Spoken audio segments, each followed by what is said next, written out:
There's a story in the Bible in Mark chapter 8 where there's a man who was born blind, and Jesus touches him. And he says, but I see men as trees. Mm-hmm. Yes. Sometimes when we're in circumstances and situations, even when we're in the opportunity or have the space for healing or help, our vision still isn't clear. And that thing seems like a giant to us. If he saw them as trees, it was like they were huge in the midst of the circumstance. And so he had to go and open up himself to be healed, touched again. Sometimes we're so withdrawn or so inundated, we get overwhelmed by our circumstances that we don't reach out for help. God humbled me enough to where I was in such a place of need that I had no other recourse but to ask for help. Sometimes reaching out to somebody else will allow you to be able to receive the hope that you need. The man who was born blind, he had to reach out. The woman with the issue of blood had to reach out. Yes. They all asked for help. That's the first thing. I was like, all of these things were coming against me. Wow. But I had to make a stand to be able to oppose the opposition. Most of the time, the opposition that we get is in our thought process. Yes.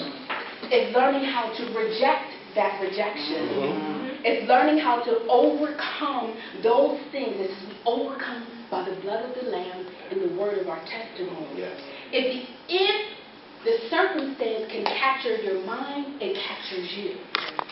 But you have to be able to say, no, I oppose this. When the thoughts of overwhelming, this is never going to end. Oh, I feel hopeless.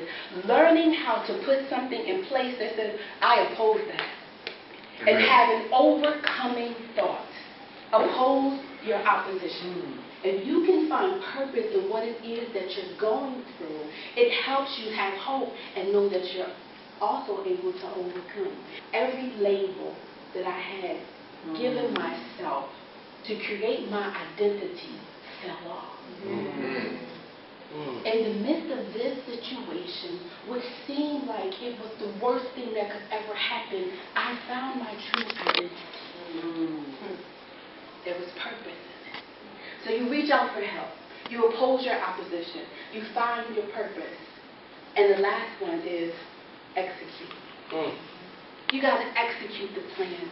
Once you're able to see purpose, then you know that there's something that is going on in the midst of this, that you were built for this, you were created for this, and then you're able to execute the plan that attaches to your purpose. Because I was able to oppose the opposition, reach out for help, find purpose, and execute the plan. No matter what it is that you're facing, if you can see your way out of it, if you can see yourself as overcoming, you'll always have hope. I hope that today, that what I've said, all of the things that we heard will allow you to have hope, even in the midst of your hate.